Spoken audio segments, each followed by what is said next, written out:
안녕하세요. 아들 하나 키우고 있는 30대 여성입니다. 오늘 제가 이렇게 펜을 들게 된 건 이렇게 표현하고 싶진 않지만 산후 우울증을 핑계 삼아 제 인생까지 좀먹고 있는 신우 때문이고요. 시댁 식구들은 너나 할 것 없이 제가 신보가 고약하다고 하지만 저는 저부터 살고 봐야겠다는 생각에 그런 욕을 하든 말든 이제 제가 하고 싶은 대로 하는 중인데 정말이지 어디서부터 어떻게 이야기를 해야 하나 싶네요. 신우가 제가 이렇게 얘기를 하고 다닌 걸 알게 될까봐 걱정이 되기도 하고요. 아무튼 한번 시작해 보겠습니다. 남편하고는 지인의 소개로 만났고 당시 남편은 저와 마찬가지로 직장을 다니는 평범한 회사원이었어요. 다만 차이가 있다면 저는 9시에 출근해 5시에 퇴근하는 비교적 고정적이고 안정된 스케줄이었는데 남편은 걸핏하면 야근을 하기도 했고 외근이나 출장이 잦은 편이었죠. 그래서 연애하는 동안 일주일에 한두 번 만나 데이트를 한 게 전부였고 그렇다 보니 시댁 식구들이 어떤 사람들인지 그런 걸 파악할 여유 같은 건 없었어요. 어쩌다 만나니 서로만 바라보기도 바빴으니까요. 참고로 저희 둘의 연애만 놓고 이야기하자면 정말 저희를 아는 주변 모든 사람들이 환상의 짝꿍이라고 불렀을 만큼 서로 대화도 잘 통하고 유머 코드도 잘 맞았어요. 오죽하면 저희끼리도 우리 전생의 쌍둥이였던 거 아니냐며 농담을 할 정도였다니까요. 결혼 이후 초반 몇 년 동안은 정말 비록 임신과 출산으로 지치고 힘들 때도 있긴 했지만 남편과의 사이는 어김없이 좋았습니다. 오히려 아이가 태어난 이후로는 서로에 대한 믿음이라던가 고마움이 더 깊어진 것 같기도 했죠. 그런데 이런 저희 결혼 생활에 잡음이 들려오기 시작한 건 생각지도 못한 한 사람, 신우 때문이었어요. 저희 신우는 남편보단 6살이 어렸고 남편과 제가 1살 차이였기에 저보다도 5살이 어려요. 하지만 대화를 나눠보면 내가 지금 어린애랑 대화를 나누는 건가 싶을 정도로 생각이 짧고 철이 없었죠. 그런데 문제는 이런 신우를 저희 남편도 그렇고 시부모님도 그렇고 막내라서 그렇다는 식으로 치부했다는 겁니다. 막내라서 철이 없다. 막내라서 뭘 모른다. 아니 막말로 막내라고 해도 저랑 남편이 결혼할 때 이미 28이었는걸요. 사실 저희 신우가 얼굴이 좀 예쁘장하게 생겼어요. 그리고 그 때문인지 남편 말로는 어려서부터 인기가 좋았다고 하더라고요. 신우도 자기가 이쁘장한 걸 알아서 대학교 갈 때까지도 모델을 하겠네, 스튜디오스를 하겠네, 나름대로 목표가 있었던 모양이에요. 그런데 사람 인생이 자기가 뜻한 대로 무조건 흘러가는 건 아니잖아요. 잘 안 됐거든요. 중학생 때까지도 키가 작은 편이 아니었는데 고등학교 때 딱 멈춰서는 163cm에서 끝난 거죠. 참고로 저는 신우보다 키가 작으니 키 가지고 신우 흠잡고 그러는 거 절대로 아닙니다. 아무튼 현실이 163이면 모델을 하기에도 스튜디오스를 하기에도 좀 부족한가 보더라고요. 결국 한 2년 가까이를 어영부영 까먹고 이제 24 넘어가면서는 갑자기 배우가 되겠다며 연기학원을 보내달라고 했다나 봐요. 그래서 시부모님이 그걸 또 뒷바라지 해주신다고 한 달에 100만 원씩 내주셨고 그렇게 또 한 2년 까먹고 솔직히 남편한테 이 이야기를 듣는데 속 터진다는 게 이런 건가 싶더라니까요. 저희 시댁이 경제적으로 얼마나 여유가 있으면 모를까 그런 것도 아니거든요.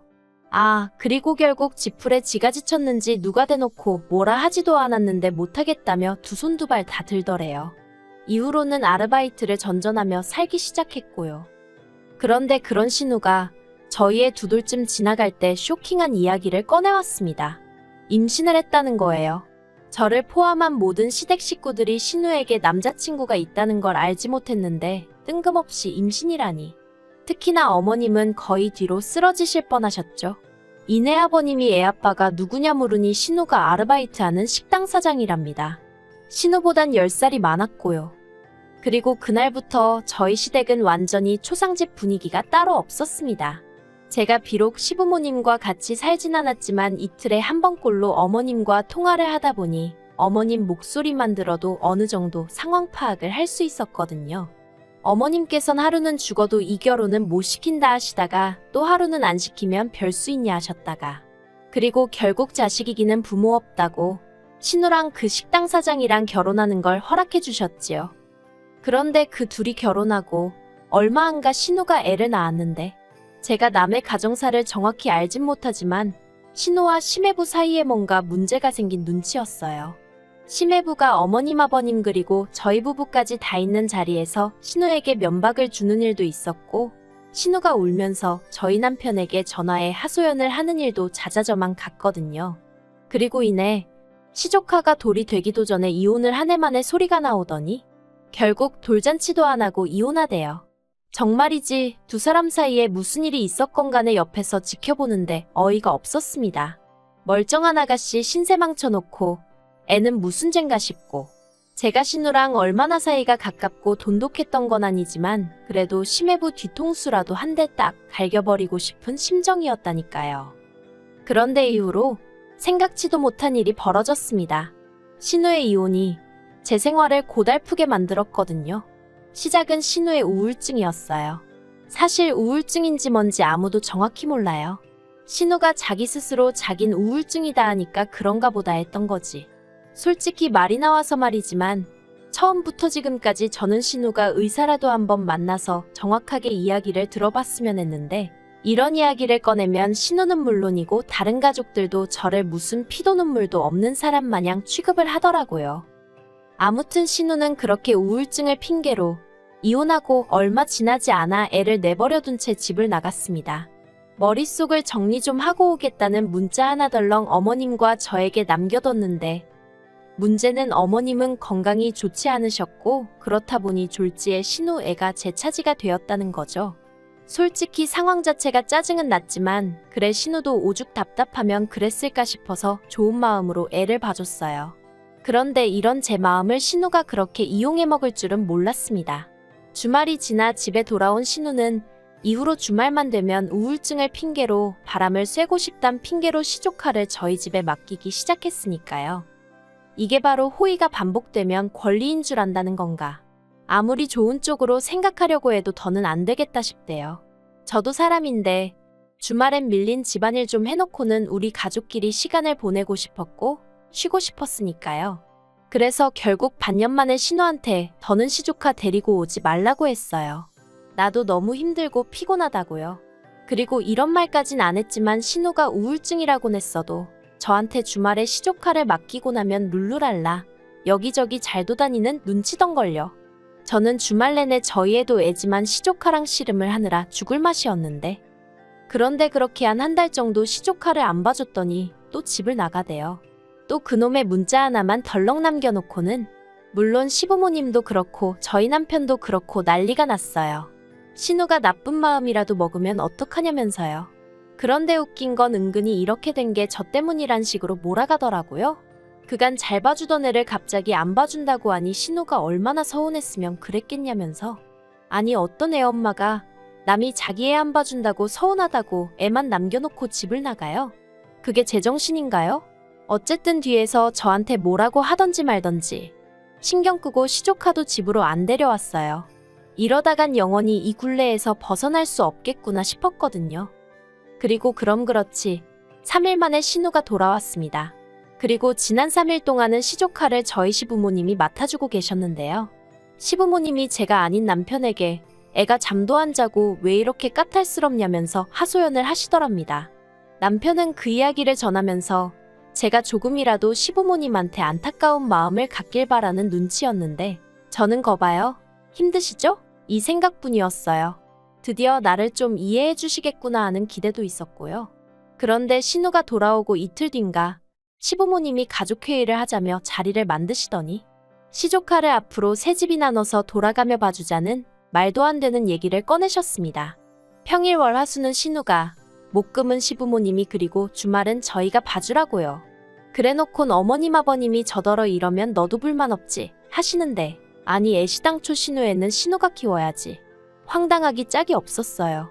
그래서 제가 불만이 왜 없냐고 저는 싫다고 했습니다. 어머님 아버님이 신우애를 봐주시건 말건 그건 제 알 바가 아니지만 저는 그렇게 못한다고요. 그러자 남편이 신우가 저렇게 힘들어하는데 가족끼리 좀 도와줄 수 있는 거 아니냐대요. 그래서 그러면 당신이 주말에 시조카 봐주라고 나는 우리 애들 데리고 친정에 가 있겠다 했습니다. 그러자 남편도 순간 얼빠진 표정을 짓더니 바로 태세 전환을 해서는 시부모님께 집사람이 못 본다고 하면 못 보는 거라며 손사래를 치는데 얼마나 어이가 없던지요. 그래서 결국 신우랑 시부모님이랑 두 집만 합심하여 시조카를 돌보게 되었는데 아주 그때부터 저희 부부한테 하루가 멀다 하고 전화를 해서는 너무 힘들다, 집 나가고 싶다, 못 키우겠다, 애 누구 줘버리고 싶다.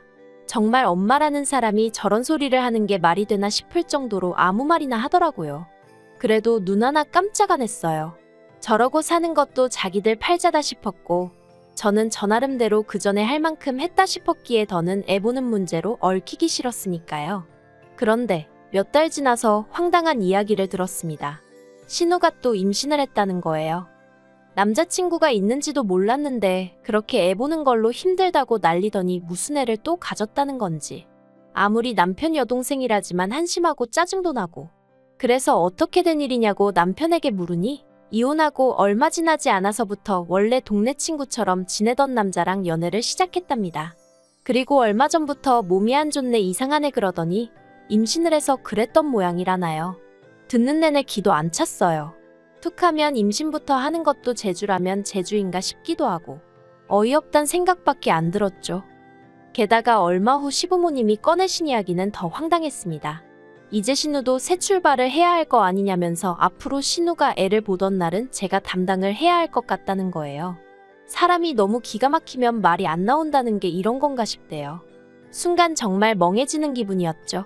제가 가까스로 입을 떼곤 제가 왜요? 라고 물었습니다. 그러자 어머님이 저더러 그럼 앞날 창창한 네 신우가 평생 전 남편애나 키우면서 혼자 살아야 된다는 거냐고 물으시던데 제가 그런 뜻이 아니지 않냐 했어요. 막말로 심해부가 어디서 낳아온 애 신우한테 떠맡긴 것도 아니고 신우의 얘기도 아니 신우가 키우는 게 당연하지 않냐고요. 그리고 재혼을 하건 뭐라건 신우가 시조카 엄마라는 건 바뀌지 않는 사실인데 그럼 뭐 평생 어머님이랑 저랑 키우냐고 물었죠. 그러자 어머님께서 누가 평생이래냐? 애가 지 엄마 손 좀 덜 탈 때까지만 우리가 도와주자는 거라면서 저더러 그러지 말고 마음을 곱게 쓰라시는데 생각할수록 어이도 없고 기도 안 차고 아무튼 싫다고 했습니다. 신우가 잘 살기를 바라는 건 진심이지만 그렇다고 제가 시조카를 맡아주고 그런 건 죽어도 못한다 했죠. 그러자 이젠 아버님의 불호령이 떨어졌어요. 아버님께서는 저더러 집안 맏며느리가 돼서는 어째서 마음 씀씀이가 그 모양이냐며 저를 나무라셨거든요. 생각할수록 화가 나는 거예요. 그래서 더는 정말 안 되겠구나 싶어서 저희 집에 시조카를 데려다 놓으시던 어쩌시던 마음대로 하시라 했습니다. 그리곤 그날 저녁 저도 원래는 신우처럼 저희 애랑 문자 하나 덜렁 남편한테 남겨놓고 어디든 가버리려고 했어요. 그런데 아무리 그래도 저희 애가 무슨 잘못을 지었다고 그런 기억을 남겨주나 싶대요. 그래서 결국 남편한테 문자만 하나 남겨놓고 애 데리고 친정으로 향했습니다. 문자 내용은 당신 여동생이니 당신이 신우가 행복하다 느낄 때까지 시조카 잘 좀 챙겨줘라 그런 거였죠. 이후로 얼마 안 가 남편한테 전화 오고 난리가 났는데 안 받았어요. 그리고 그렇게 친정에 간 지 이틀째 되던 날 남편이 안 되겠다 싶었는지 저희 친정으로 찾아왔습니다. 그리고 친정 부모님은 이미 저에게 어느 정도 상황을 들어 알고 계셨거든요. 그래서 친정아버지께서 남편을 무척이나 나무라셨어요.